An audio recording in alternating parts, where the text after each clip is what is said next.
اليوم كاينه واحد الخميره من الخمائر اللي خصنا نعالجوها في حياتنا كمسيحيين مغاربه، اللي هي المحبه ديال الاعداء. الفصل 5 الايه او الفقره من 34 حتى ال 8 لا مش 34، 43 حتى ال 48 كتكلم على المحبه، كيفاش خصنا نحبوا. يعني هنا الله كيتكلم علينا اننا نحبوا الاعداء ديالنا. ولكن عندي سؤال، واش حنا كنحبوا نفوسنا اولا؟ واش حنا كنحبوا الاقارب ديالنا؟ واش حنا كنحبوا الناس اللي قراب لينا مثلا؟ واش حنا كنحبوا الاعضاء اللي معنا في الكنيسه؟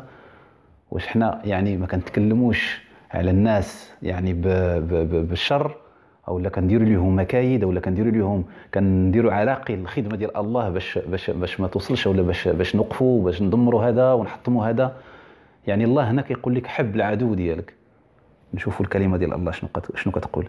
قال كتقول: سمعتم انه قيل تحب قريبك وتبغض عدوك، ولكن في الآية 44 شنو كيقول؟ وأما أنا فأقول لكم أحبوا أعداءكم، باركوا لاعنكم، أحسنوا إلى مبغضكم، صلوا لأجل الذين يسيئون إليكم ويطردونكم، لكي تكونوا أبناء أبيكم الذي في السماء، فإنه يشرق شمسه على الأشرار والصالحين ويمطر على الأبرار والظالمين، لأنه إن أحببتم الذين يحبونكم فأي أجر لكم؟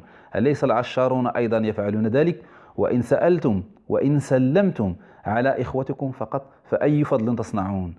أليس العشارون أيضا يفعلون هكذا؟ فكونوا أنتم كاملين كما أن أباكم الذي في السماء هو كامل. المسيح خلصنا، المسيح أعطانا حياة أبدية، المسيح حبنا، المسيح أساس الكلمة ديال الله، وأساس المسيحية عموما هي المحبة. واش كنحبوا بعضنا بعض؟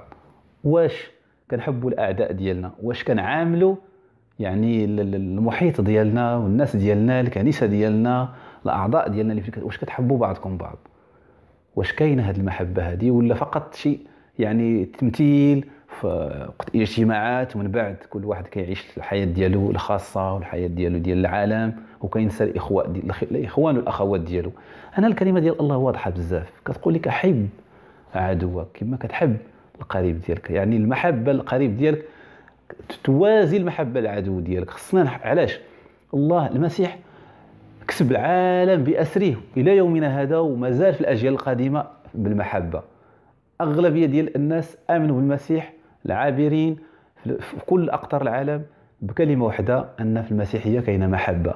على هذا ضروري نركزوا ونوزعوا المحبة، نفرغوا المحبة، نحبوا بعضنا بعض، نشاركوا مع خوتنا المحبة، ونخليو هذه الآيات تكون محفورة في قلوبنا باش نطبقوها في حياتنا قدام الناس.